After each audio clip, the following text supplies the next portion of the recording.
आप सबको जय मसीह की। मुझे आशा है कि आप लोग सब ठीक होंगे परमेश्वर के आशीषों के द्वारा। आइए हम आज वचन पे मनन करेंगे। पहला जो वचन है, वचन की जो हेडिंग है वो है देखभाल, केयर, है ना। तो इससे पहले कि हम शुरू करें प्रभु का वचन मनन करें उसमें, आइए हम सब प्रार्थना करेंगे। धन्यवाद धन्यवाद परमपिता परमेश्वर, राजा के राजा प्रभु यीशु, हम धन्यवाद देते हैं इस समय के लिए। धन्यवाद प्रभु कि आपने इस समय दिया कि हम आपके वचन पे मनन कर पाए और एक दूसरे के साथ शेयर कर पाए। हम सबको बुद्धि समझ दें प्रभु कि हम आपके वचन को समझ के उस पर चलने वाले बने और दूसरों को बताने वाले बने। सहायता करें प्रभु कि हम आपके वचन के द्वारा आशीष पाए। हम सबकी सहायता करें, शैतान की देखी अंधे की शैतानी शक्तियों से हम सबको बचाएं प्रभु जी। बहुत बहुत धन्यवाद आज के दिन के लिए, सारी बातों के लिए। धन्यवाद के साथ विनती प्रार्थना प्रभु यीशु मसीह के नाम से, आमीन। आज मेरा थोड़ा गला बैठा हुआ है, तबीयत ठीक नहीं है, तो अगर आपको कुछ समझ नहीं आया उसके लिए माफी चाहूंगा। तो हेडिंग थी हमारे वचन की आज देखभाल। पहला वचन इस तरह से है, अपनी भेड़ बकरियों की दशा भली भांति मन लगाकर जान ले और अपने सब पशुओं के झुंडों की देखभाल उचित रीति से कर। नीति वचन 27 अध्याय 23 पद। परदेसी लोग तेरी सैरपनाह को उठाएंगे और उनके राजा तेरी सेवा टहल करेंगे। यशाया 60 अध्याय 10 पद। क्योंकि परमेश्वर यहोवा यूं कहता है, देखो मैं आप ही अपनी भेड़ बकरियों की सुधि लूंगा और उन्हें ढूंढूंगा। इसका मतलब समझते हैं आप? हम सब परमेश्वर की भेड़ बकरियां हैं। जितने धर्मी लोग हैं, जितने प्रभु पे विश्वास करते हैं, हम परमेश्वर की भेड़ बकरियां हैं। और अगर हम में से कोई खो जाता है तो परमेश्वर क्या करते हैं? परमेश्वर उसे ढूंढ के लेके आते हैं। और हम खो कैसे जाते हैं? हम संसारिक बातों में खो जाते हैं। हम प्रभु से जब दूर हो जाते हैं तो हम खो जाते हैं। हम जब अपने मन की सुनते हैं तो हम खो जाते हैं। हम जब प्रभु की नहीं सुनते हैं तो हम खो जाते हैं। तो प्रभु कह रहे हैं कि मैं अपनी भेड़ बकरियों को ढूंढ के लाऊंगा, क्योंकि मैं उनसे प्रेम करता हूं, मैं उनकी देखभाल करूंगा, मैं उनकी चिंता करता हूं। तो हमें क्या करना है? हमें खोना नहीं है, हमें प्रभु के वचन में बने रहना है। हमेशा हमेशा के लिए हमें प्रभु के वचन में बढ़ते जाना है, दूसरों को बताना है, प्रभु पे विश्वास करना है। जब हम ये सब करेंगे तो हम प्रभु की साथ बने रहेंगे। यजकेल 34 अध्याय 11 पद।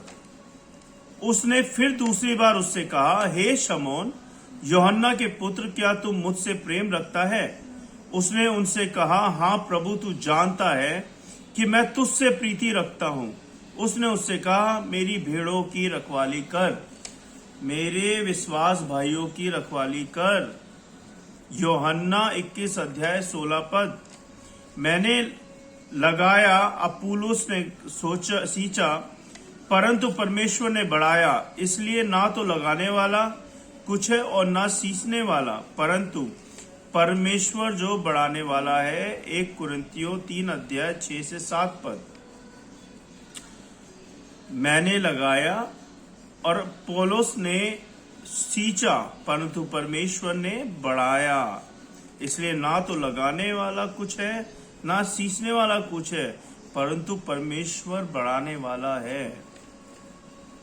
परमेश्वर के उस अनुग्रह के अनुसार जो मुझे दिया गया, मैंने बुद्धिमान राजमिस्त्री की नाई नेव डाली और दूसरा उस पर रद्दा रखता है। परंतु हर एक मनुष्य चौकस रहे कि वह उस पर कैसा रंदा रखता है। 1 कुरिन्थियों 3 अध्याय 10 पद। जबकि हमने तुम्हारे लिए आत्मिक वस्तुएं बोई, तो क्या यह कोई बड़ी बात है कि तुम्हारी शारीरिक वस्तुओं की फसल काटे? 1 कुरिन्थियों 9 अध्याय 11 पद। परंतु बात तो ये है कि जो थोड़ा बोता है वो थोड़ा काटेगा, और जो बहुत बोता है वो बहुत काटेगा। 2 कुरिन्थियों 9 अध्याय 8 पद। इसका मतलब होता है कि आप जितना बोगे उतना मिलेगा, चाहे वो विश्वास में हो, चाहे फैमिली में हो, चाहे पैसों में हो। अगर आप 1 रुपया बैंक में डालोगे तो 1 रुपया ही मिलेगा आपको।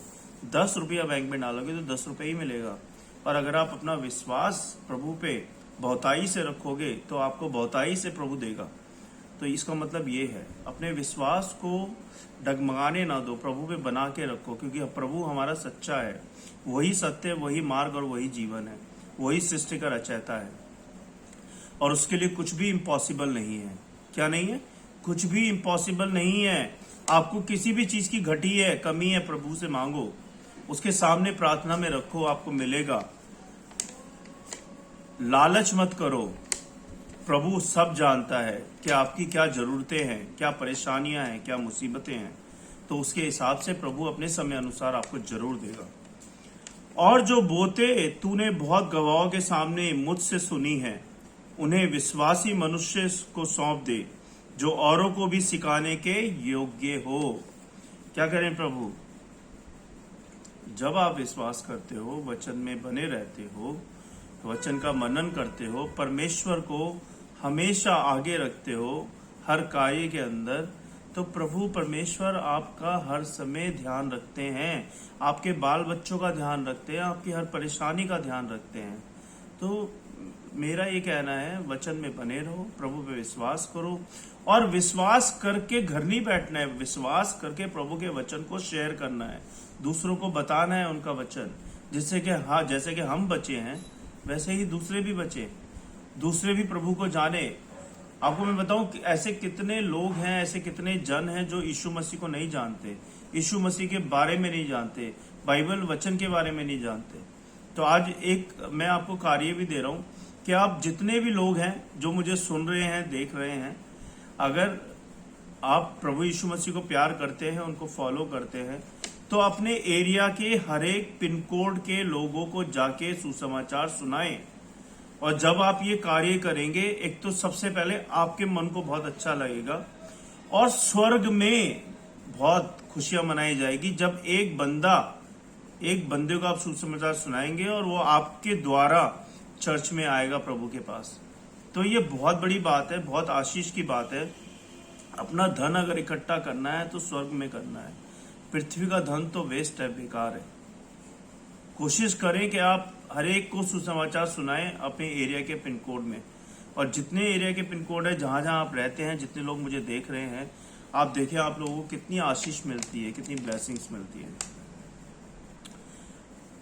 मैं आखिरी वचन पढ़ूंगा कि परमेश्वर के उस झुंड की जो तुम्हारे बीच में है रखवाली करो।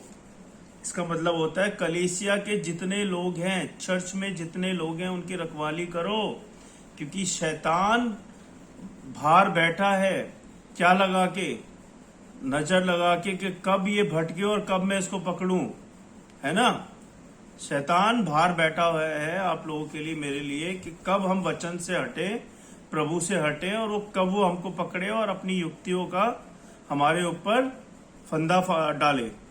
और ये दबाव से नहीं, परंतु परमेश्वर की इच्छा के अनुसार आनंद से और नीच कमाई के लिए नहीं, पर मन लगाकर करे। मैं फिर से ये लास्ट वचन पढ़ रहा हूं कि परमेश्वर के उस झुंड की जो तुम्हारे बीच में है रखवाली करो, और ये दबाव से नहीं, आपको दबाव से रखवाली नहीं करनी है, आपको प्यार प्रेम से वचन के द्वारा रखवाली करनी है, उनकी प्रार्थना के द्वारा उनकी रखवाली करनी है ना। ये नहीं कि क्योंकि वचन में लिखा है तो आप हर चर्च में इधर से नहीं जाएगा, तू इधर ही रहेगा, बाहर बात नहीं करेगा, ऐसे नहीं। परमेश्वर के वचन के द्वारा और प्यार प्रेम से प्रार्थना के द्वारा अपनी कलीसिया की रखवाली करो, परंतु परमेश्वर की इच्छा के अनुसार आनंद से और नीच कमाई के लिए नहीं, मन लगाकर। प्रभु ये क्या कह रहे हैं? नीच कमाई के लिए नहीं, परमेश्वर की इच्छा के अनुसार करना है और आनंद पूर्वक करना है, इरिटेट होके कुड़कुड़ा के नहीं करना है ना। अपने कलीसिया की रखवाली करो परमेश्वर की इच्छा के अनुसार, और उनको सिखाओ कि परमेश्वर क्या चाहते हैं, क्या परमेश्वर की इच्छा है। प्रार्थना करो उनके लिए, अगर कोई भटक गया उनके लिए प्रार्थना करो, उनको सही रास्ते पे लेके आओ। हाँ, जैसे कि आजकल होता है, बहुत लोग, बहुत ही ज्ञानी बाबा आजकल संसार में घूम रहे हैं जो अलग अलग ज्ञान बांटते हैं, अलग अलग चीजें बांटते हैं। तो किसी अगर आपको ऐसा कोई ज्ञानी बाबा मिलता है संसार में जो आपसे बोलता है कि मैं मसीह हूँ या मैं आपको बाइबल के बारे में बताता हूँ, तो आप उसकी सुनो तो सही, मगर बहस मत करो, ठीक है। और फिर आप प्रार्थना करो, अपने पास्टर को बताओ, अपने अगुओं को बताओ, और जो भी आपसे ज्ञान शेयर कर रहा है उससे बोलो कि भैया एक बार आप हमारे पास्टर जी से मिल लें या हमारे अगुओं से मिल लें, हैं। फिर वो जैसा बोलेंगे हम कर लेंगे। तो इन सब चीजों से आप बचो, क्योंकि बहुत सारे उल्टे सीधे ज्ञान बट रहे हैं बाहर। बहुत सारी यूट्यूब पे वीडियोस बन रही हैं जो कि अज्ञानी लोग दे रहे हैं। मैं सबको नहीं बोलूंगा, पर कुछ लोग हैं जो ज्ञान बांटने की बजाय अज्ञान बांट रहे हैं, जिससे कि लोग भटक जाते हैं। तो उन सबसे बचे, और उन सबसे जब भी बचेंगे जब आप प्रार्थना में रहेंगे, बाइबल के वचन में रहेंगे, प्रभु में मनन करते रहेंगे, प्रभु में बढ़ते जाएंगे। तो देखिए, प्रभु की आत्मा आपकी अगुवाई करेगी, आपके मन को बताएगी कि कहाँ गलत है और कहाँ सही है। आपको प्रभु की जो आत्मा है वो अगुवाई करेगी आपके जीवन के अंदर, है ना। तो इस तरह से आप करें। मैं जो ये वचन मैंने पढ़ा था वो है 1 पतरस 5 अध्याय 2 पद।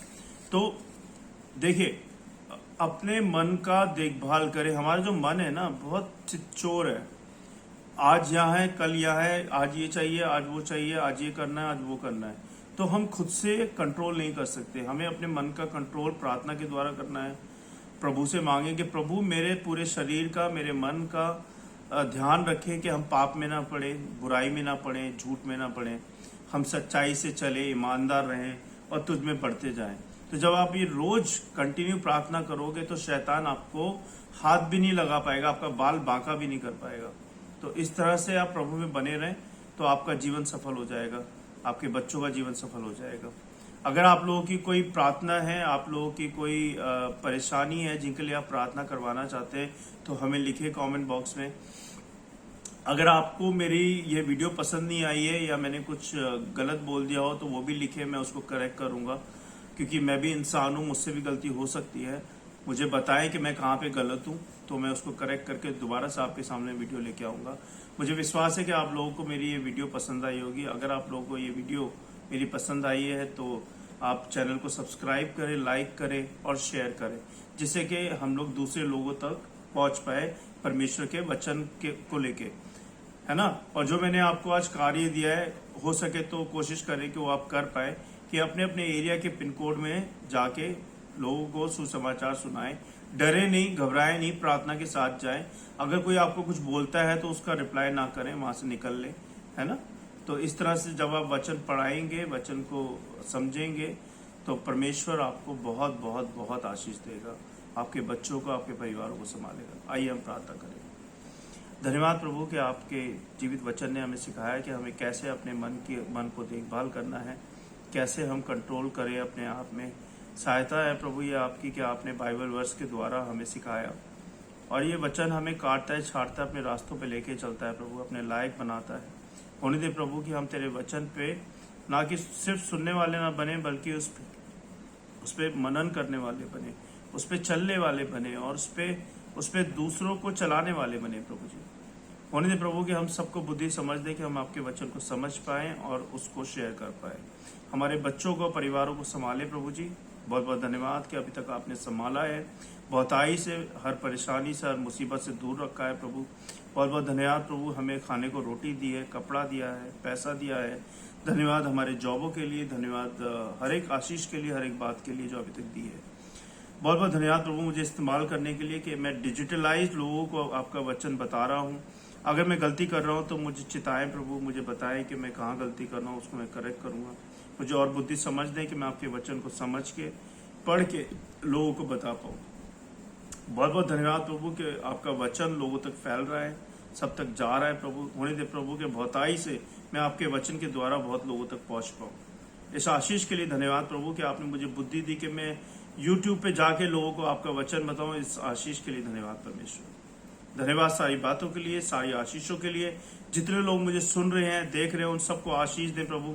उनके बच्चों को, उनके परिवारों को संभालें, उनके कामकाज को संभालें, उनके घर में आशीष बरकत दे प्रभु। उनके जॉबों को संभाले, जिन लोगों के पास कामकाज नहीं है उनको कामकाज दे प्रभु।